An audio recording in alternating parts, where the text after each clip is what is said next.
Welcome, everyone. Today we have in studio with us Dr. Jack Wolfson. He's the author of The Cardiologist. He's a board-certified cardiologist, and he has some great knowledge to share with you about holistic health and busting the myths of conventional cardiology. He joins us in studio here in Austin, Texas. Thank you, Dr. Wolfson, for joining us today. Oh, it's a pleasure to be here, Mike, and so excited to share the message of health and wellness and teach people that there's a better way to heart health. And you're not going to hear this from your typical cardiologist, the information I'm going to share today. So it's great to be on with you. Let's get right to it then. And I know you're going to offer a lot of solutions, but let's start out with some big bang concepts here. Where is conventional cardiology completely wrong, rooted in myths, giving patients disinformation that might even be harming them? Where are they wrong? Well, essentially, for prevention, the cardiologists have nothing. We're not trained in prevention. I went through 4 years of medical school, 3 years of internal medicine, 3 years of cardiology, years on the job, and it's never about prevention. So their idea of statin drugs, of taking an aspirin, of nuclear stress tests, that, they're all in the kind of early diagnosis and putting a Band-Aid on. What you and I like to talk about is really how we prevent disease, and that's with good nutrition, avoiding environmental toxins, getting sleep, sunshine, physical activity, but they never teach us that stuff, and that's where conventional cardiology is killing millions of people because they're giving people the wrong information, and to me, that's leading to their early death, and that's what I'm here to expose. So you're saying that many heart attacks and cardiological fatal events could be prevented if people just had better information? That's a pretty strong claim, a pretty strong indictment of conventional cardiology. I can make those claims because I've been there and I've done that, right? I did it for 10 years and 16 years in total working in the hospitals. I saw all of their faults. I'm the ultimate insider who saw it all, and I saw how ineffective it is. I saw the thousands and thousands of heart attacks and heart failure patients and stroke victims, cancer patients. I saw all that. I saw their failures. So if I can sit here with my credentials and really call out those cardiologists for what they are, and they're really just glorified pill pushers, calling them for what they are, but I want to tell the world that there's a better way and we can save millions of lives. So you're not getting kickbacks from the statin drug manufacturers to push their pills like every other cardiologist in the country?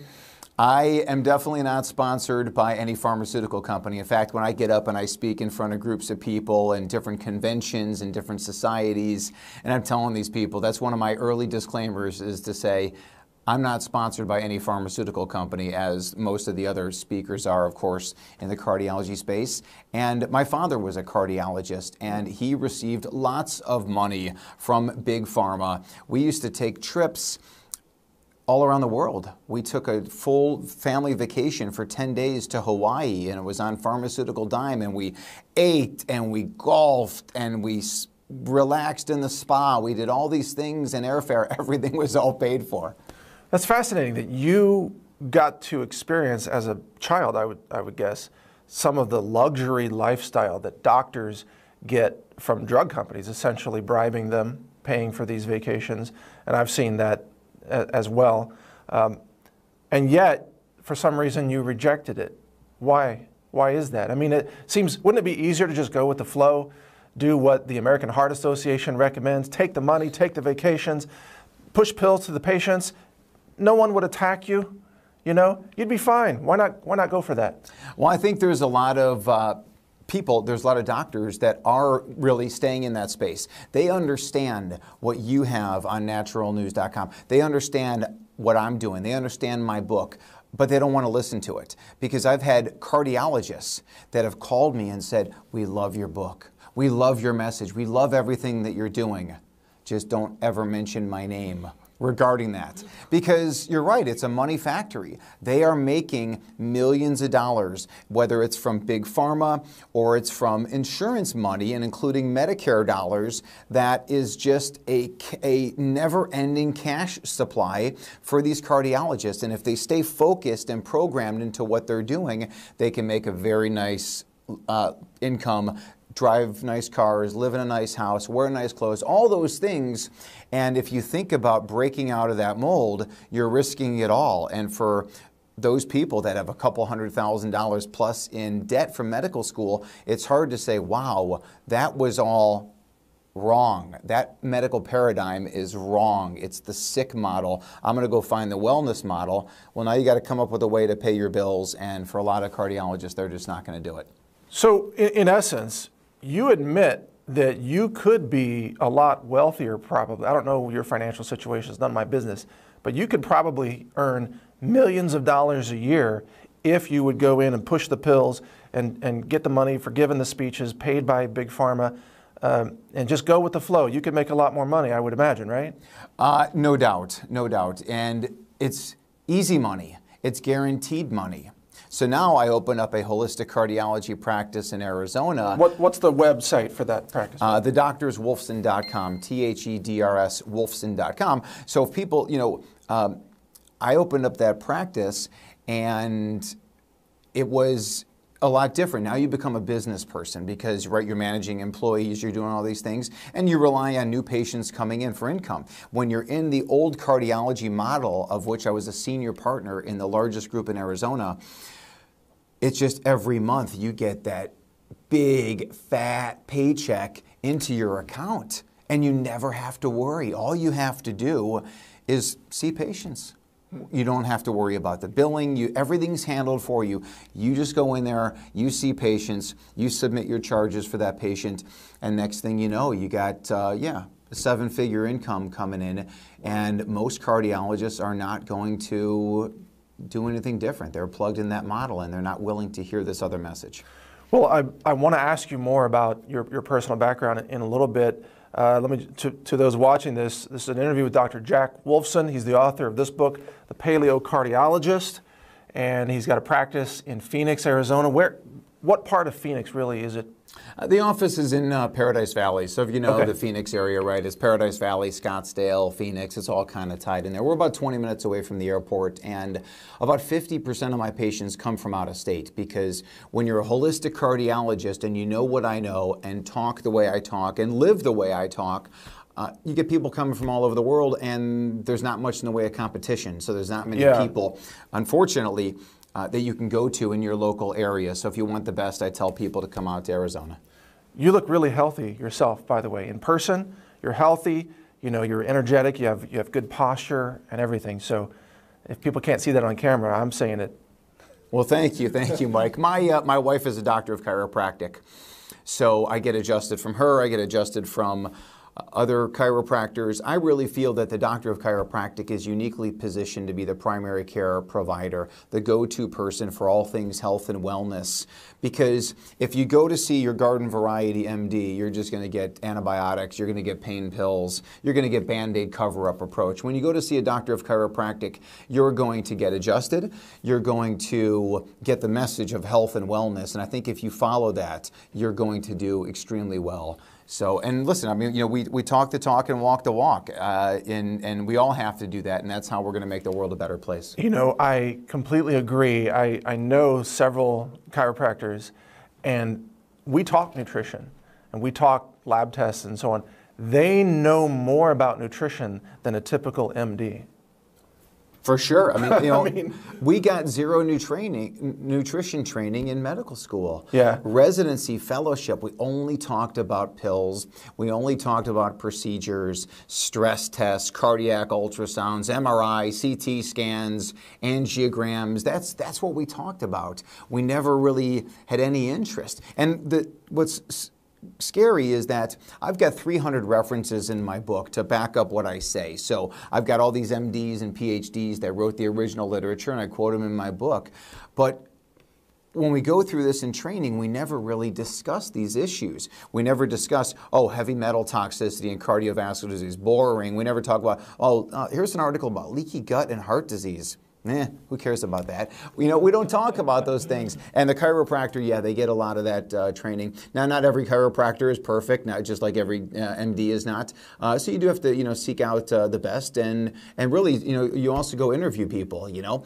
Mike, you come to see me as a doctor. You like me, we work together. You don't like me, you go find somebody else. But at least you're shopping around, and that's the beautiful thing about the internet and about websites like yours, is that you can go there for all of this health information. You don't rely on your doctor like it's the 1970s. Well, you've got this complaint, take this antibiotics and some aspirin, we'll see you later. And now you have, wait a second, you're telling me that I can take, oregano oil, or I can take berberine, or I can take some herbal remedy, garlic, or whatever it may be, and it works just as well, and no toxicity. It's exciting. Isn't it, though, something about, the mindset of the American consumer? They've been taught by the medical system to dissociate what they eat with the health outcomes that they experience. And so they go to a doctor, a typical cardiologist, let's say, and that cardiologist usually will never tell them, don't eat trans fats, don't eat fried foods, stop doing these things. They'll just say, here, take this pill, continue your lifestyle, that heart disease is a random, spontaneous event, you have no control. That's nonsense, right? I mean, I would imagine that at your clinic, you must empower patients with self-determination over their health outcomes, right? Oh, certainly. I do an hour and 15-minute initial consultation. We talk a lot about nutrition and lifestyle, and of course I take the whole history and physical examination and EKG and all that stuff. And then we've got health coaches that are in our practice. We've got a nurse practitioner, with us to really give the person the whole spectrum of health and wellness. We order the most advanced lab testing in the world. The typical cardiology visit's a 10-minute office visit. What are you going to teach someone about their lifestyle in 10 minutes? You're not going to. And it's very sad. It's very sad for the cardiologist because they're having such little benefit and actually causing harm because they're not giving the patients the information. And the way you practice medicine, I think, is that's the way medicine has been practiced in the past before Big Pharma took over everything. But I also think it's the only future of real medicine involving human doctors. Because you see, I think mainstream cardiologists are going to be replaced by robots. Because what do they do that's not robotic? Yes. A robot can diagnose, an AI system, just a glorified vending machine. Yes. They can diagnose and write a prescription and push pills. So they're going to be obsolete. It's the human side that you bring in, the behavioral training, the awareness increase among patients, that consciousness of what they're doing. That's the only future of human doctors in medicine, I think. I would certainly agree with you. I think that the way things are going with, with robotics and robotic surgeries, in a lot of ways, I totally agree with you. I mean, listen, if you can have a self-driving vehicle that can drive you around the city and park and do all those things, why can't you do it from a cardiology standpoint, inserting pacemakers, open heart surgeries? It's very tech driven and not very a lot of thought amongst the doctors. It's very rote memory and rote programming regarding here's the pills you need to take, here's the procedure we need to do, and it's all worthless. It's all worthless. Right. It's like we do these tests and then these numbers equal these pills, and that's it. You don't need a human doctor to do that. In a lot of ways, cardiologists don't even think you need to do the tests anymore as far as cholesterol or markers of inflammation. They just assume everybody needs to be on a statin drug. They literally think that they should put statin drugs in the drinking water. And I was with them on those conversations. And as you know, Mike, they already put fluoride in the drinking water. Would it be such a difficult leap for them to put Lipitor or aspirin or any of these pharmaceuticals as a protective thing for society? Right. They'll do it. All right, let's shift gears. Let's talk about cost, long-term cost to this country, because there's a huge debate in Washington, D.C. right now, of course. Obamacare is being repealed, peeled back, being replaced by other kinds of systems. There are other approaches.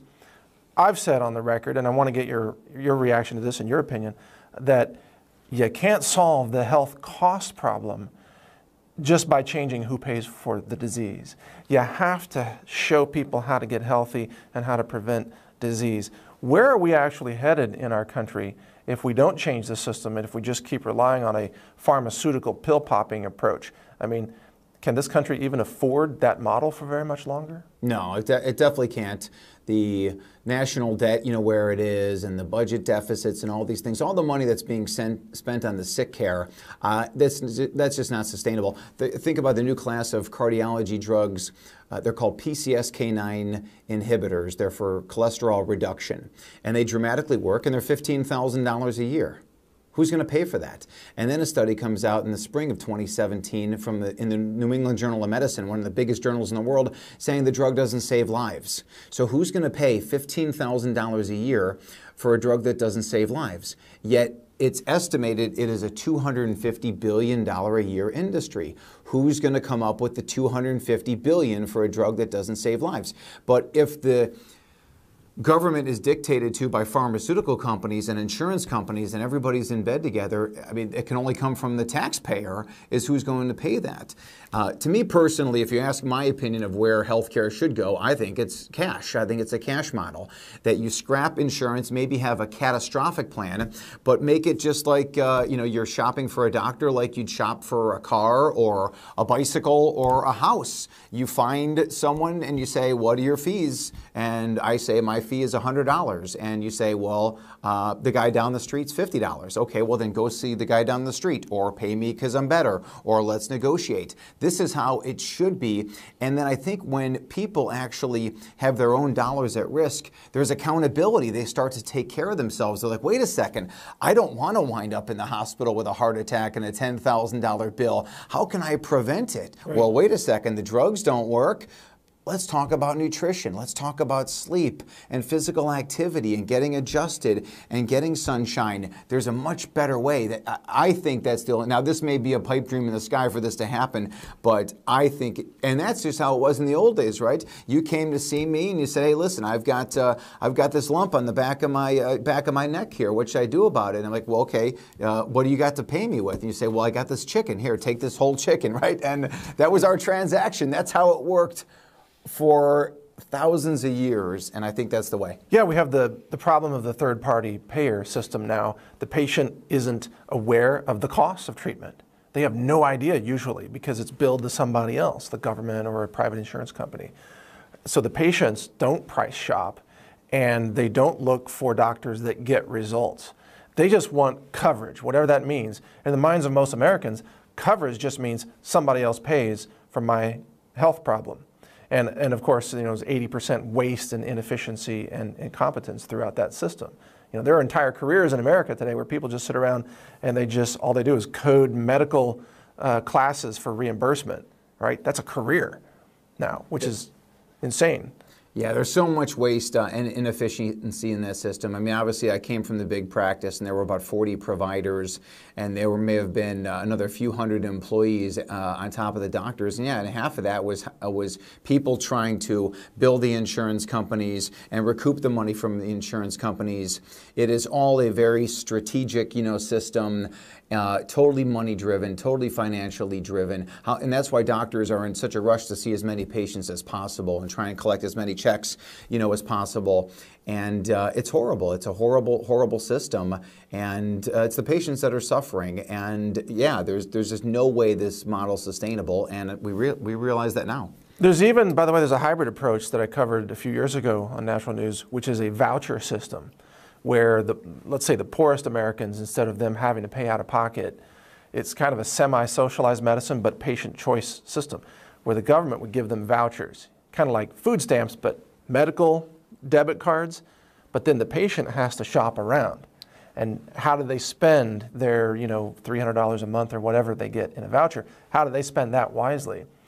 And what if that were opened up to chiropractic care or holistic medicine, herbalists, and so on? Then there'd be competition. Oh my God, what an idea, competition.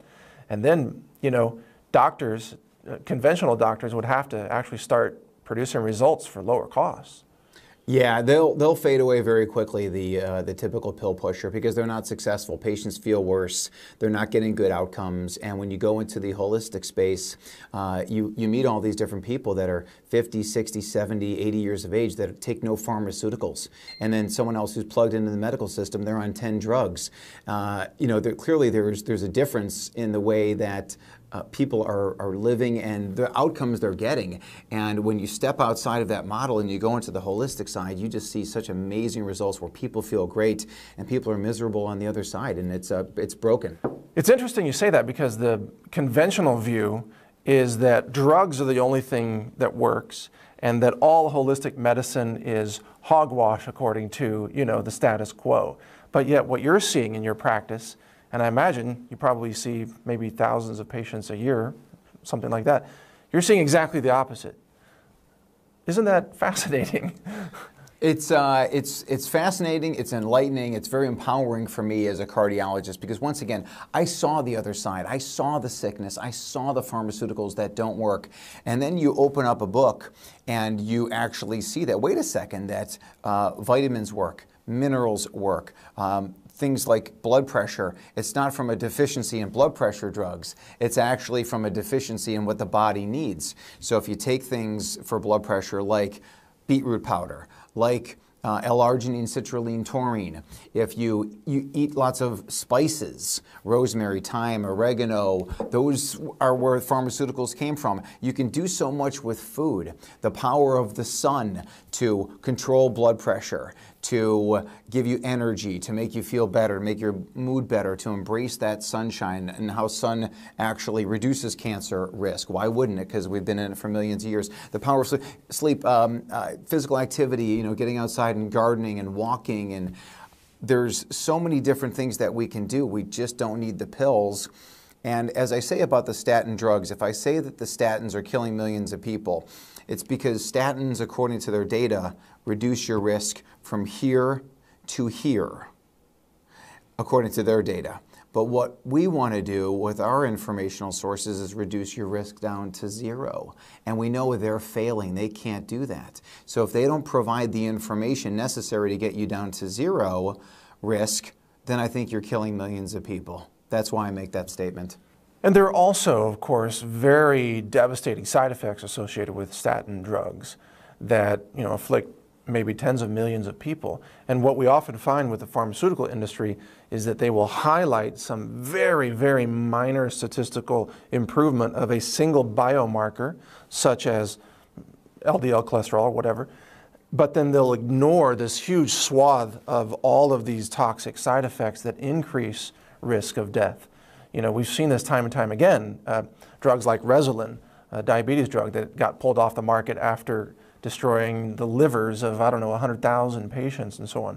It's just again and again. So it's like they're saying, it's almost they're doing a stage magic shell game, distraction. Like, look at the rabbit coming out of the hat here, but don't pay attention to this massive fire burning backstage, which is the health of the American population in decline.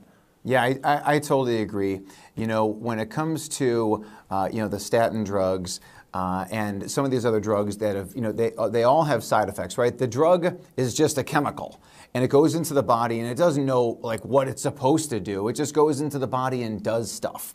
And when you take a statin drug, you're interfering with the production of cholesterol, but you're also interfering with the production of CoQ10. You're interfering with the production of something called dolichol. Dolichol is another steroid-like hormone similar to cholesterol, and it's highly concentrated in the brain. So all these patients with Parkinson's disease, people with Parkinson's-like or movement disorders that are on statin drugs, they need to really take a look at that. These drugs all have effects, and as you said, there are literally dozens of drugs that have been pulled by the FDA as dangerous after they were approved by the FDA as safe. Right. So, whether it's Resolin or Posicor or, so many of these other drugs, different antibiotics, that have been used. I mean, these are dangerous, toxic things. Heck, there's one cardiology drug where you have to be monitored in the hospital for 3 days while you're put on it. And then if you don't die, then you're safe to go outside the hospital with it.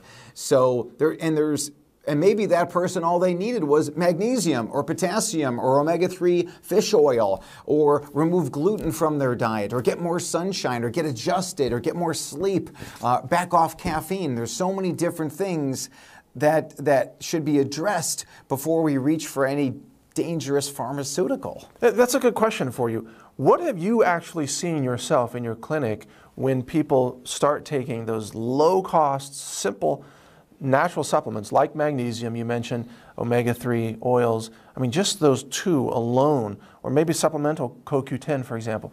What kinds of results have you seen? The results are tremendous. Nobody feels better when you put them on a blood pressure drug. Nobody says, wow, I feel great now that my blood pressure went from 150 down to 130.